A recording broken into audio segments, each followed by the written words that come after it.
하나님의 말씀은 마태복음 22장 29절입니다.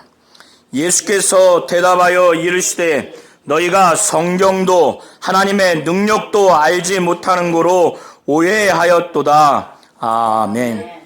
하나님은 성경을 알고 하나님의 능력을 아는 자가 되기를 원하십니다.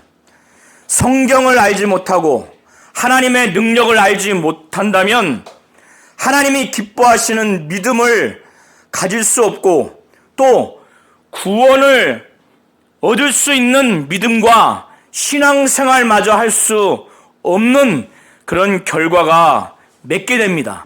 오늘 설교 범위 마태복음 22장 15절부터 46절을 통해서 우리는 이것을 밝히 볼 수가 있습니다.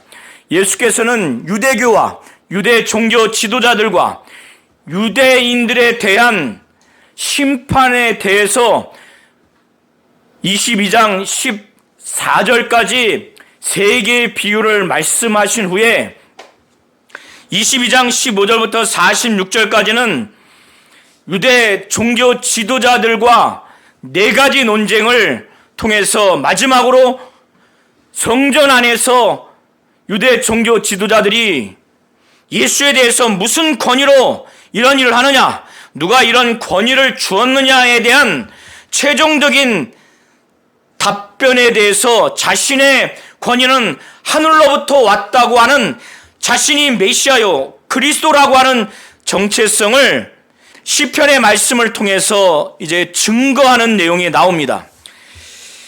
예수께서 유대교 또 유대 종교 지도자들과 유대인들에 대한 심판과 관련해서 세 가지 비유를 다 들은 다음에 유대 종교 지도자들이 그 비유의 내용, 그 요점을 알아들었어요. 알아들으니까 예수에 대해서 잡으려고 하는 마음, 그리고 그 전부터 예수를 죽이려고 하는 마음이 가득한 그들이 이제 자신들이 배후에서 조종해서 자기의 제자들과 헤롯 당원들을 함께 보내고자 하는 그 계략, 그 책략을 꾸밉니다.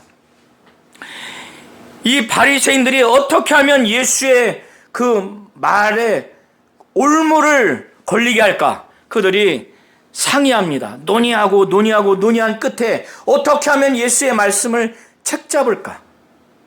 왜 이렇게 말에 올무를 걸리게 하고 책잡게 하려고 하냐면 로마 총독 빌라도의 관리하에 그 권세 밑에 두게 하려고 그렇게 하는 겁니다. 유대 종교법에 의하면은 사형 판결은 할 수 있지만은 그 결의는 할 수 있지만 집행은 할 수가 없어요. 왜냐하면 로마 제국이 이 유대인들을 지배해서 식민 통치를 하고 있기 때문에 사형 집행에 대해서는 로마 제국에서 그것을 집행할 수 있는 권한을 갖고 있고 유대 사회에 그걸 주지 않습니다. 그렇기 때문에 빌라도 로마 총독의 관리하에 그 권세하에 두도록 하기 위해서 유대인들을 선동하는 방법과 로마 제국에 반역하는 모습으로 예수를 그렇게 몰아가야 되는 겁니다. 정치범으로 몰아가려고 하는 것이 이들의 의도예요. 그래서 이 당시에 바리새인들과 헤롯 당원들은, 헤롯파에 속한 사람들은 서로 적대적인 관계에 있는 자들입니다. 바리새인들은 유대 민족주의자들이에요. 그러니까 자기 민족을 지배하고 있는 로마 제국에 대해서 호의적이지 않다는 입장이에요. 그런데 헤롯 이 당파 사람들, 헤롯 당원들은 헤롯 가문과 헤롯 그 가문을 지지하는 세력들인데 이들은 친로마 성향을 지닌 자들이에요. 그러니까 반로마주의 입장을 가진 바리새인들과 친로마주의 입장을 가진 헤롯 당원들, 헤롯 당파 사람들이 가까울 리가 없죠. 그런데 오늘 15절 보시면 바리새인들이 어떻게 하면 예수를 정치범으로 몰아가서 그 말에 올무를 걸릴까, 말에 책 잡을까 해서 로마 총독 빌라도 관리하에, 그 권사에 넣을까 하는 이 일에 있어서는 적대적인 관계에 있는 두 그룹이 이제 공공의 적을 예수로 삼았을 때 어떻게 하면 공격할까에 대해서는 이들이 뜻이 일치가 된 거예요. 그래서 바리새인들이 그의 제자들과 헤롯 당원들을 보냅니다. 보내면서 배후에서 조종을 해요. 그래서 예수에 대해서 어떻게 하면은 진퇴양난이 되도록 앞으로 가지도 못하고 뒤로 가지도 못하는 그 말의 올무에 걸리게 할 것인가를 아주 착안을 해냅니다.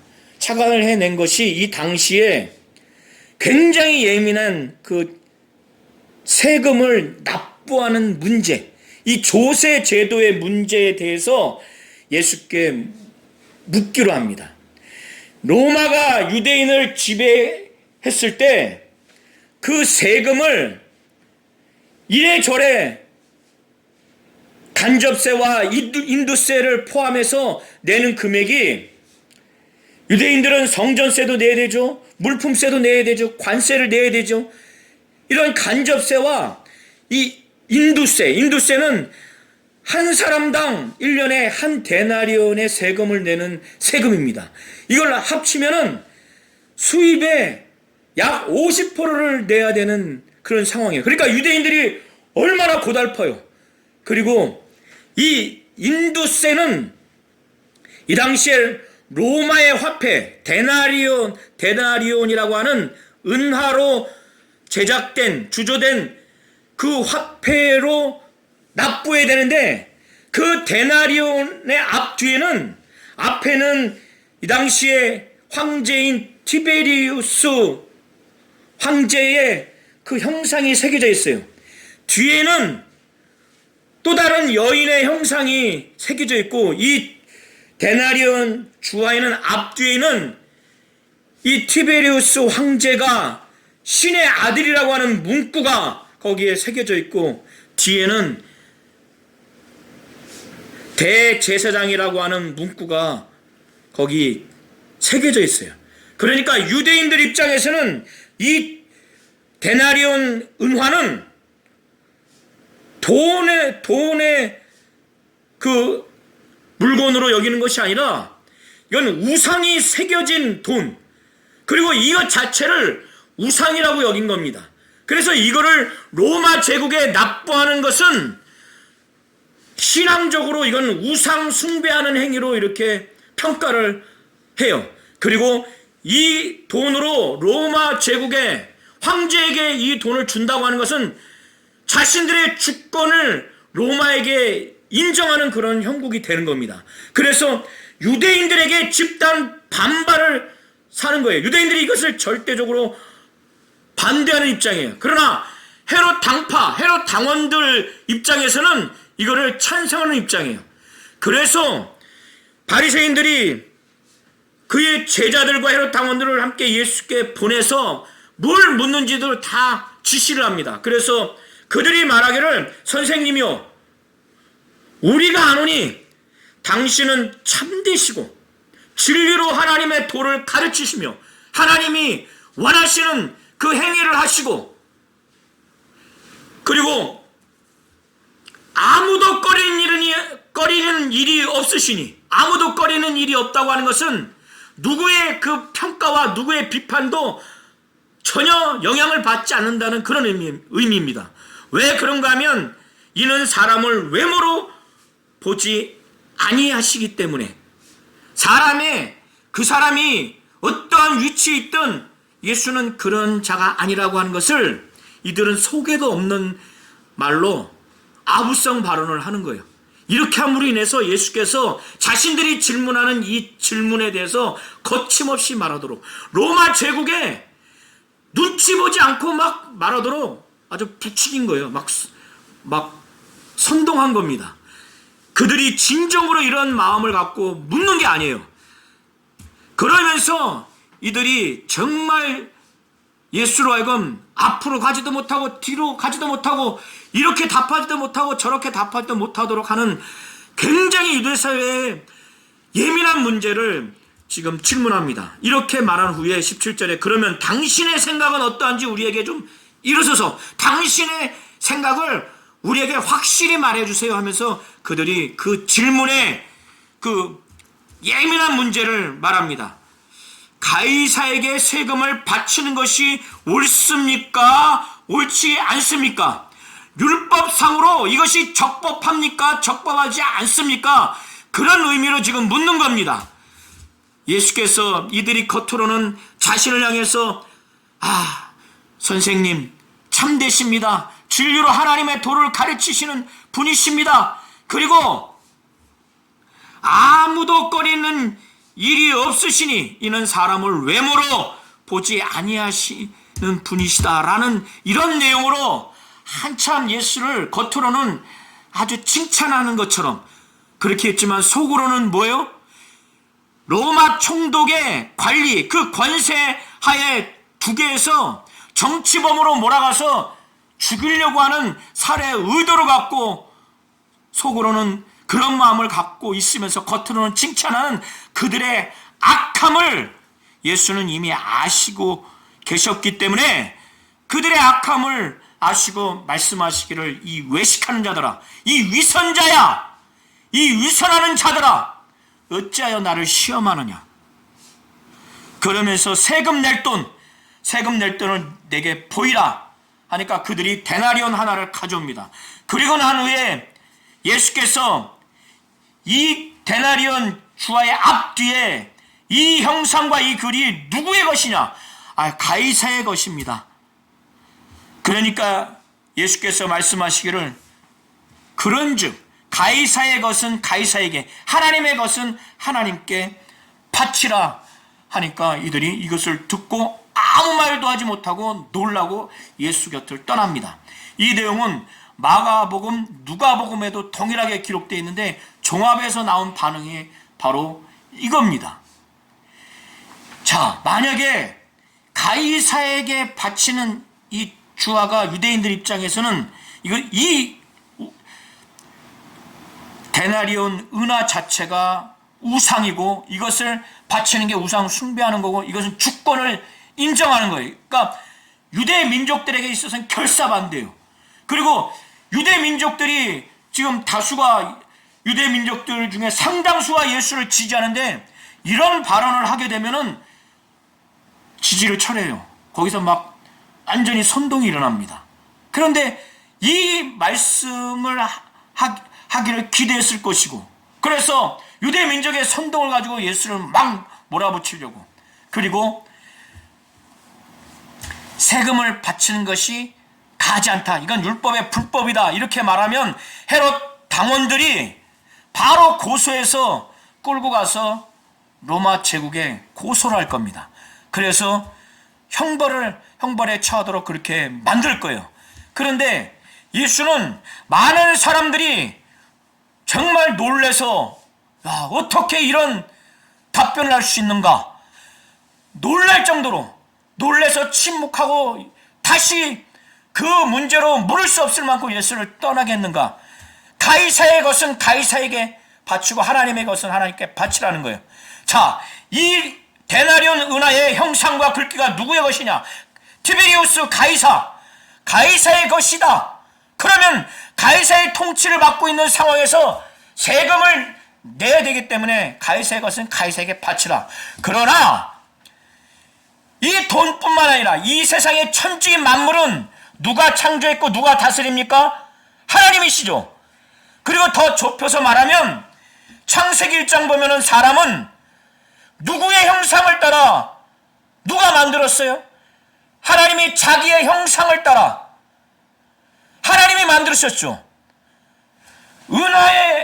데나리온 은하에 가이사의 형상과 글귀가 있듯이 우리는 하나님의 형상으로 지음 받은 하나님이 지으신 존재예요. 모든 천지 만물은 하나님이 지으시고 하나님이 다스리고 하나님의 통치하에 있기 때문에 모든 건 다 하나님께 바쳐야 되는 거예요. 그 중에서 특별히 인간은 하나님의 형상을 따라 하나님이 창조했기 때문에 하나님께 우리는 바쳐져야 되는 것입니다. 이런 차원에서 예수께서 이 말씀을 하시니까 이거 기가 막히죠. 그래서 그들이 이 말씀을 듣고 놀랬고 묵묵부답 아무 말을 할 수 없었고 그래서 예수를 떠난 겁니다. 그날 동일한 날에 부활이 없다고 하는 이 사두개인들이 또 예수를 그들 가운데 유대 사회 가운데 논쟁의 한가운데 또 끌어들입니다. 자, 바리새인들과 사두개인들은 똑같이 유대 민족의 그 분파 중에 서로 다른 분파예요. 바리새파들은 부활도 믿고 영이 있다는 것도 믿습니다. 천사가 있다는 것도 믿어요. 그러나 사두개파 사람들은 천사도 믿지 않고 또 부활도 믿지 않고 내세도 믿지 않습니다. 이들이 믿는 성경의 범위가 달라요. 바리새파는 모세오경뿐만 아니라 다른 예언서도 성경의 범위로 인정하고 더 나아가서 성문화된 이런 성경뿐만 아니라 말로 된 구전으로 된 율법도 믿습니다. 그것이 장로들의 유전이에요. 그러나 사두개파 사람들은 기록된 성문화된 성경 중에서 모세오경만 성경으로 인정해요. 모세오경이 창세기, 출애굽기, 레위기, 민수기, 신명기 이렇게 5개예요. 구전율법은 인정하지 않습니다.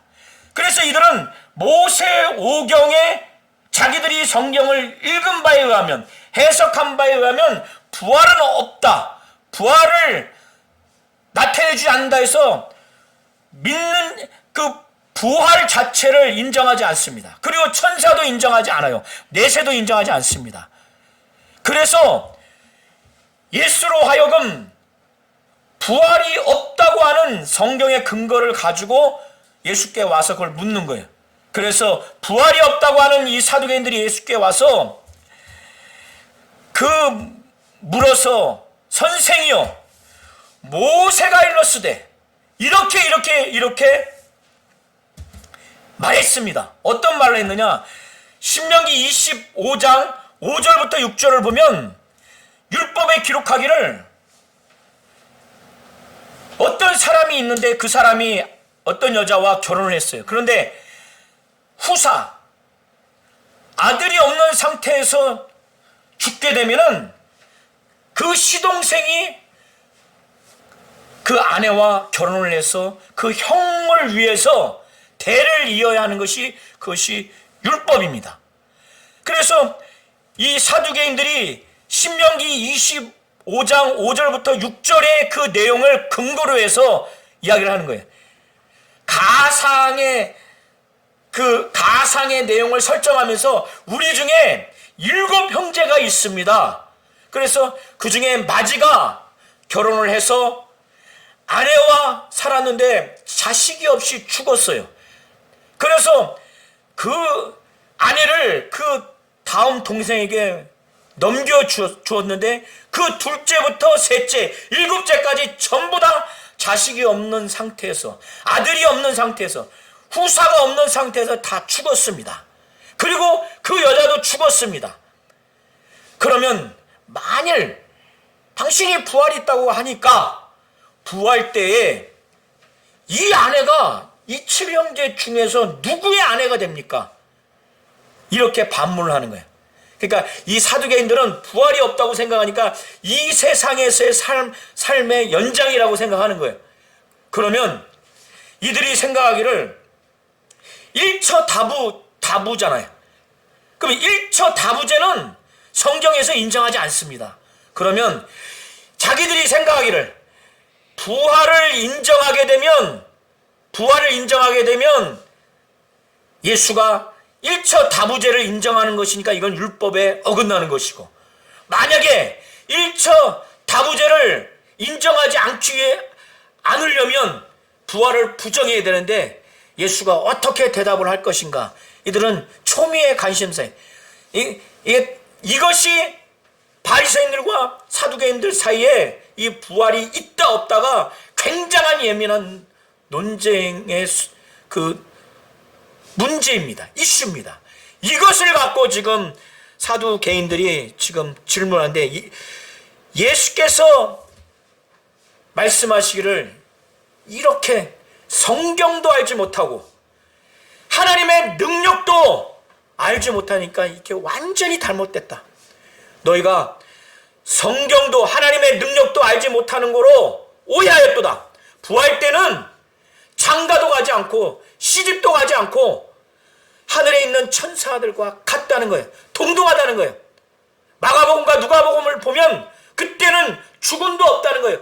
부활의 자녀는 하나님의 자녀인데 천사들과 동등이라는 거예요. 그러면서 예수께서 이들이 성경을 잘 알았다면, 하나님의 능력을 알았다면 부활을 믿었어야 한다는 거예요. 출애굽기 3장 6절에 모세가 호렙산에서 하나님이 직접 말씀하시는 내용을 근거로 해서 예수께서 말씀하시기를 죽은 자의 부활을 논할진대, 너희가 죽은 자가 어떻게 살아나는가, 부활이 있느냐 없느냐, 죽은 자의 부활을 논할진대 하나님이 너에게 말씀하신 바 이러이러하신 것을 읽어보지 못하였느냐. 하나님은 죽은 자의 하나님이 아니오 산 자의 하나님이라고 증거하려고 예수께서 지금 주장하는 내용이 어떤 내용이냐, 출애굽기 3장 6절의 내용인데, 자, 하나님이 아브라함과 이삭과 야곱의 하나님이라고 자기 스스로 말하기를 나는 아브라함의 하나님이요 이삭의 하나님이요 야곱의 하나님이라 하신 것을 읽어보지 못하였느냐. 이것은 하나님이 보실 때는 살아있다는 거예요. 아브라함과 이삭과 야곱이 죽은 것이 아니라, 만약에 아브라함과 이삭과 야곱이 죽은 자라면, 육신을 벗은 다음에 육신에서 영혼이 떠나면은 그게 바로 죽음인데, 그때 이후에 이들이 전부 다 죽은 자라면 이렇게 표현했어야 돼요. 그러니까 아브라함의 하나님이었다, 이삭의 하나님이었다, 야곱의 하나님이었다, 이렇게 표현을 해야 한다는 거예요. 왜? 죽었으니까. 우리가 죽은 자녀, 만약에 예를 들어 죽은 자녀의 부모를 표현할 때 지금 살아있기 때문에 장영길의 어머니라고 이렇게 표현하는 거죠. 그러나 만약에 제가 죽었다고 한다면은 장영길의 어머니였다, 아브라함의 하나님이었다, 이삭의 하나님이었다, 야곱의 하나님이었다, 이렇게 표현을 하는 것은 이미 그들이 죽었다는 거예요. 죽은 자의 하나님이. 그게 아니라 지금 살아있기 때문에 지금 아브라함의 하나님, 이삭의 하나님, 야곱의 하나님이라고 이렇게 산자의 하나님이라고 지금 말하지 않았느냐. 예수께서 너희가 성경을 정확하게 읽고 이해한다면 바로 죽은 자의 부활을 믿었을 것이다. 아, 이 얘기를 듣니까 무리가 듣고 그의 가르침에 완전히 놀랐어요. 야, 성경을 이렇게 해석하냐? 죽었던 아브라함의 하나님, 죽었던 야곱의 하나님, 죽었던 이삭의 하나님, 이것이 아니라 지금 살아있는 것처럼이 아니라 지금 살아있는 아브라함, 이삭과 야곱의 하나님, 아브라함의 하나님이었다, 이삭의 하나님이었다, 야곱의 하나님이었다가 아니라 그건 죽은 자의 하나님이었다는 표현이거든요. 놀랍니다. 그러니까 이것이 소문이 나서 사두개인들로 정말 대답할 수 없게 했다고 하는 것을 소문이 나서 바리새인들이 그걸 들은 거예요. 그래서 이 바리새인들이 이 얘기를 듣고 또 계책을 짜냅니다. 어떤 계책을 짜느냐? 그들 가운데 율법 중에 어느 것이 가장 크냐? 이것이 굉장히 아주 논쟁의 문제였어요. 율법 중에. 이들은 율법 조항이 613개의 조항으로 되어 있다고 이들은 여겼습니다. 그 중에 무엇을 하라라고 하는 요구하는 명령이 248개고 무엇을 하지 말라 하면 안 된다고 하는 금지 명령이 365개로 이렇게 구분을 합니다. 그 중에서 어느 것이 큰가 라고 하는 이 논쟁이 이 유대사회에서 특히 율법사들 가운데 굉장히 예민한 문제예요. 그래서 바리새인들이 전문가를 예수께 보냅니다. 보내서 한 율법사에게 율법사를 보내서 예수를 시험하여서 묻는데, 선생님, 율법 중에서 어느 계명이 큽니까? 어느 계명이 크냐고 딱 답변을 한 순간 공격의 대상이 되는 거예요, 예수가. 그런데 예수께서 정말 율법을 잘 아시는 하나님이고 하나님의 아들이니까 기가 막힌 답변을 합니다. 그것이 37절부터 40절의 내용인데, 이것은 각각 신명기 6장 5절과 레위기 19장 18절의 내용을 인용하면서 답변하는 내용인데, 예수께서 말씀하시기를 내 마음을 다하고 또 목숨을 다하고 뜻을 다하여 주 너의 하나님을 사랑하라 하셨으니 이것이 크고 첫째 되는 계명이요.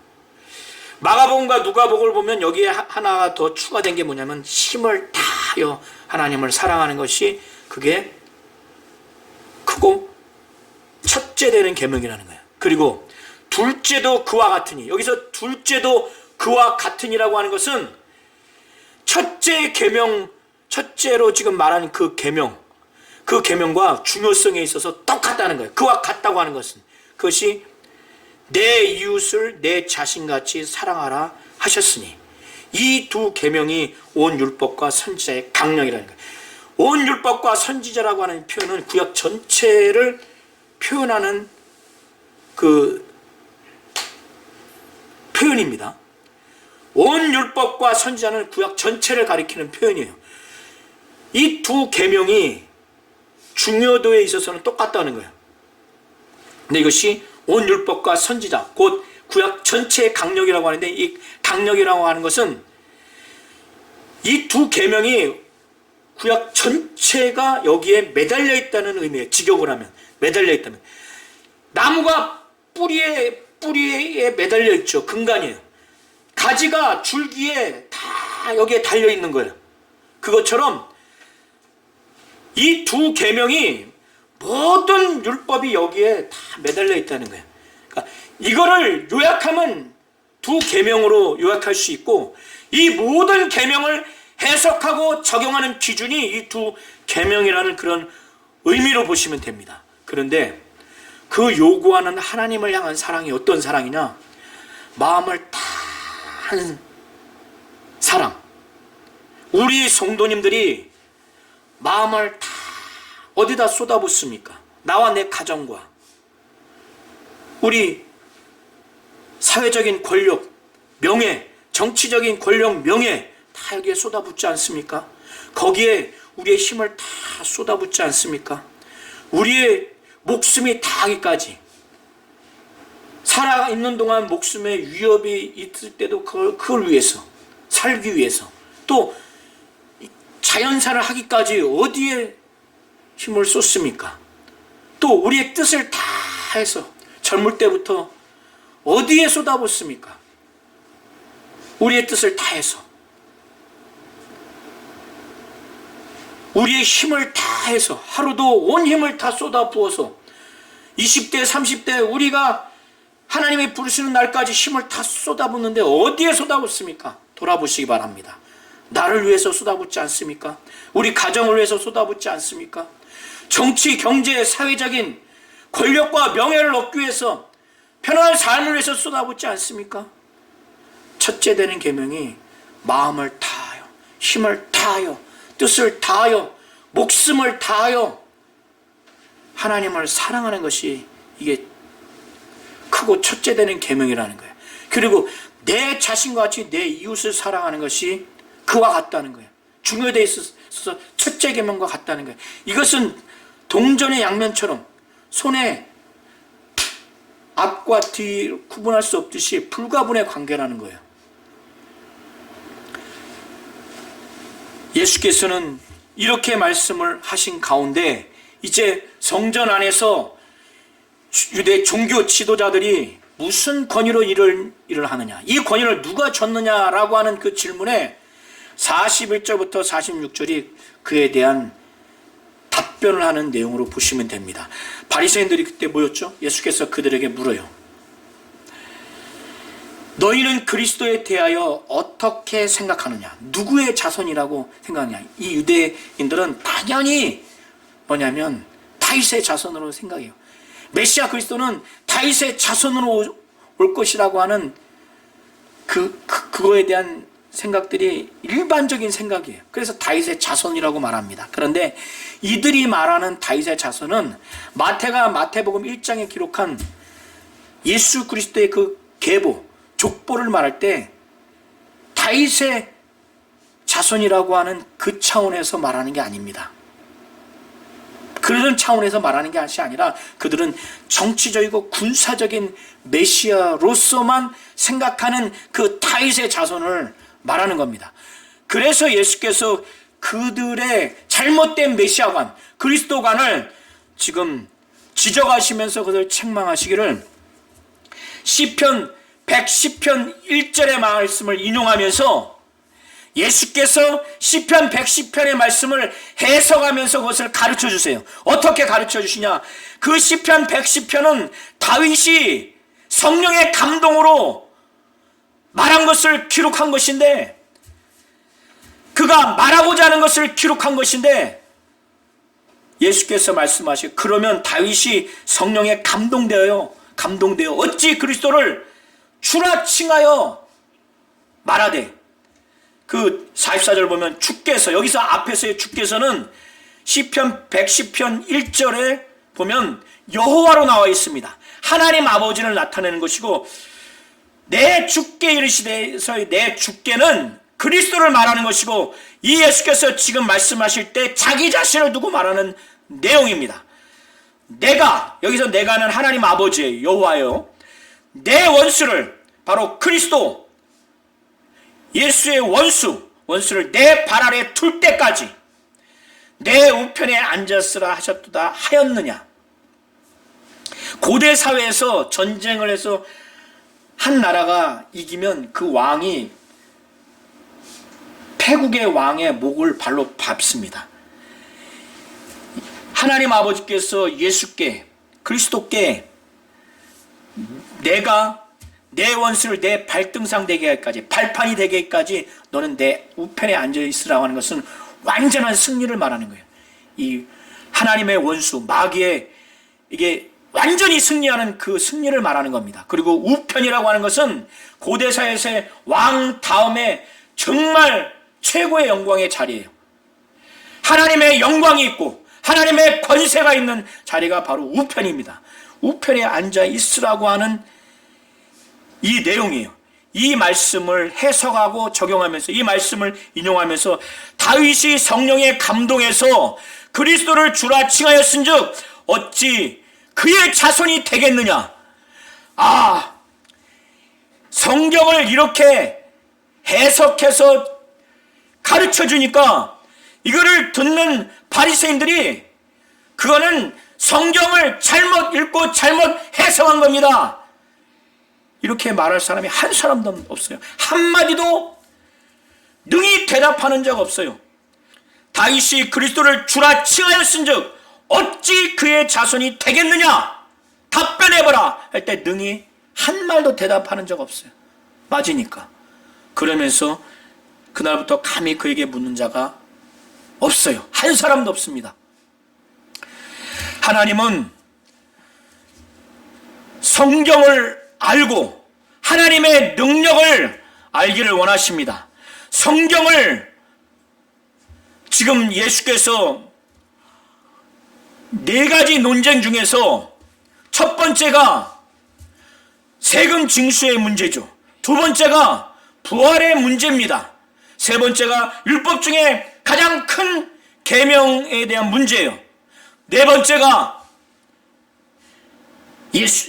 그리스도가 다윗의 자손, 육신적으로는 다윗의 자손이지만 실질적으로는 하나님의 아들이라고 하는 것을 지금 말하는 바로 그리스도가 다윗의 자손일 뿐만 아니라 하나님의 아들이라고 하는 바로 주라고 하는 그런 문제를 거론했는데, 앞에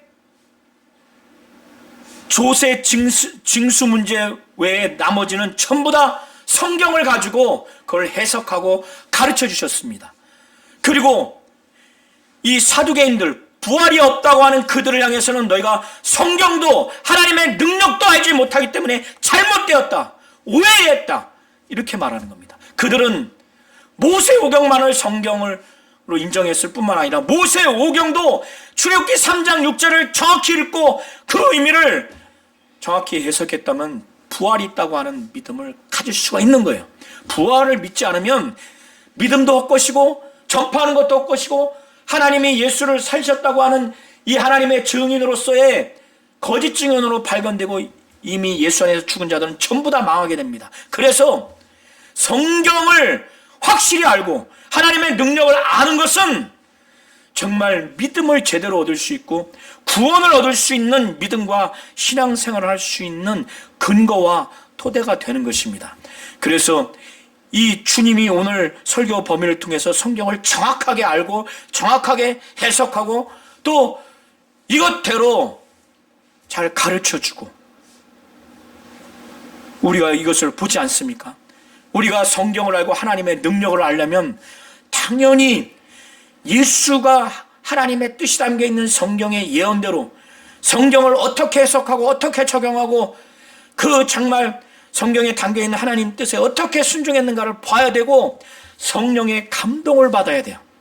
그래서 성경을 많이 읽고 또 정확하게 읽고 정말 성령의 감동을 받아서 설교나 주석이나 주예나 이런 강해집을 통해서 성령의 감동을 받아서 정확하게 해석하고 적용한 것을 자꾸 보고 들어야 됩니다. 그걸 또 체험을 해야 돼요. 체험을 성령으로 해야 지식으로만 끝나지 않습니다. 그리고 하나님의 능력을 알아야 돼요. 능력을 머리뿐만 아니라 심령뿐만 아니라 삶을 통해서 체험을 해야 하나님에 대한 확실한 믿음, 구원받을 만한 믿음과 신앙을 온전히 가질 수가 있는 겁니다. 이와 같은 신앙생활 하시기를 예수의 이름으로 축원합니다.